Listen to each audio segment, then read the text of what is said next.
The very first symptom that I had was in February of 2022. Started waking up randomly with lower back pain. Out of nowhere, I was just really tired all the time. It felt more than usual. So I ended up ignoring it actually for a couple of weeks until one day I went to use the restroom and my pee had blood in it. I couldn't afford to ignore that. So I went to my primary care doctor. She ordered a bunch of tests and we found out that I had blood and protein in my urine and that my kidney function was at around 70%. And she referred me to a nephrologist. During that time, I was really anxious. I didn't really know what to make of it or how to feel. I didn't know how serious any of it was. At that point, I was ready to find out what was causing it and how to fix it. When I saw the first nephrologist, he was really convinced that I just had a UTI. I felt like he didn't really know what to do with me, and he was just kind of going through the motions and forgetting about me in between appointments and then looking at my labs and being like, oh yeah, what are you doing here? Stuff like that. Every single day, I was like, is today the day that I finally get answers, or am I just gonna get pushed to the side and forgotten about, basically?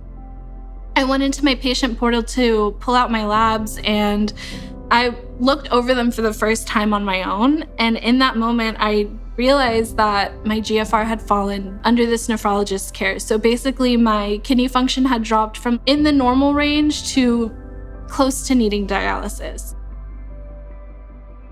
My family had been pushing me to get a second opinion. Finally listened to them and I looked for a different nephrologist. My main concern was finding out, is a biopsy the right next step for me? And so when I asked him that, he said, yeah, I think you probably should have gotten it done a while back.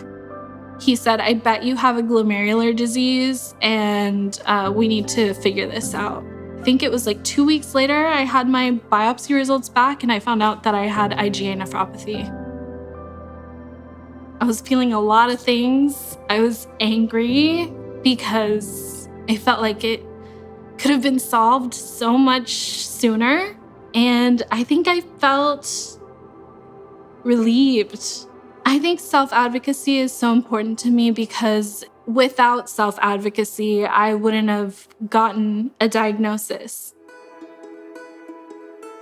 I started buying more zebra print things after I was diagnosed with IgA nephropathy because zebras are the symbol for rare diseases. Starting conversations with other people, whether they're patients or just a regular person, is so special because I get to share my story and then also raise awareness about IgA nephropathy because you never know who's dealing with a kidney disease that doesn't know about it. They're so underdiagnosed and not talked about enough. I think if I were to give advice to someone who's at the beginning of their diagnosis journey, I would say living with a rare disease is challenging. There are definitely ups and downs, but there is life after diagnosis.